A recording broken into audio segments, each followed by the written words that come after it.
Hello guys, Sunday அதுவும் சும்மா இல்லாமல் நம்ம பாய்ஸை கூட்டிகிட்டு எங்கள் ஊர் பக்கம் இருக்க வாட்டர் ஃபால்ஸ் போன வீடியோ பார்ப்போமா? நாங்கள் ஒரு 3 பேர் காலைல 6 மணிக்கெலாம் கிளம்பிட்டோம். இன்னும் 3 பசங்க 8 மணிக்கு மேலே வரேன்னு சொன்னானுங்க. சரி, அவங்க விட்டுட்டு கிளம்பியாச்சு. இந்த ஒரு ஹிடன் வாட்டர் ஃபால்ஸ் திருவண்ணாமலை டிஸ்ட்ரிக்டில் இருக்குது. லொக்கேஷன் கீழே டேக் பண்ணுற பார்த்துக்கோங்க. என் ஃப்ரெண்டு வர கைடு மாதிரியே இருந்தான். அது சொன்ன உடனே அவனுக்கு ஒரு சிரிப்பு. இந்த காட்டில் அரியவகை மிருகங்கள் எதுவுமே கிடையாது எங்களை தவிர. அங்கே மார்னிங் சீக்கிரம் போனதுனால அங்கே கூட்டமும் இல்லைங்க. மோஸ்ட்டாக அங்கே யாரும் வரமாட்டாங்க. அப்படியே வந்தாலும் ஆஃப்டர்நூன் மேலே தான் வருவாங்க.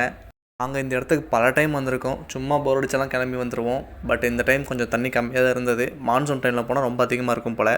அடுத்து வாட்டர் ஃபால்ஸ் மேலே போகிறதுக்கு சைடில் ஒரு வழி இருக்கும். அந்த வழி இப்படி தான் இருக்கும். கல்லெல்லாம் மேலே ஏறி போகணும்.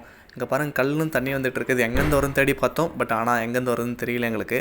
அப்புறம் வாட்டர் ஃபால்ஸ் மேலே போயிட்டு பார்த்தா வியூ இப்படி தாங்க இருக்கும். வாட்டர் ஃபால்ஸ் மேலேயே ஒரு 2 hours டைம் ஸ்பெண்ட் பண்ணிவிட்டு நாங்கள் ஒரு DSLR கேமரா எடுத்துகிட்டு வந்திருந்தோம். ஸோ ஃபோட்டோஸ்லாம் எடுத்துகிட்டு கீழே இறங்க ஆரம்பிச்சாச்சுங்க. நாங்கள் எல்லோரும் பேர்கில்ஸாக மாதிரி தான் இந்த காட்டுக்குள்ளே தாண்டி ஓடிக்கிட்டு இருந்தோம். அடுத்து கீழே வாட்டர் ஃபால்ஸ் கிட்ட வந்து ஷார்க் கான் போஸ்ட் பண்ணுறேன்னு காமெடி பண்ணிகிட்டு இருந்தேன். அப்புறம் அங்கே கொஞ்சம் ஃபோட்டோஸ்லாம் எடுத்துகிட்டு இங்கேருந்து கிளம்பியாச்சு. நாங்கள் போகிற வரையுமே யாரும் வரல, ரொம்ப ஃப்ரீயாக இருந்தது. நான் சர்க்கஸ்லாம் பண்ணிட்டு இல்லைங்க, போகிற வழியே அப்படி தான் இருக்கும். அப்புறம் ஃப்ரெண்டுக்கிட்டேருந்து அந்த கேமரா பேக்கை வாங்கிட்டு 96ல் வர ராம் மாதிரி ஃபீல் பண்ணிகிட்டே நடந்து போயிட்டு இருந்தேங்க.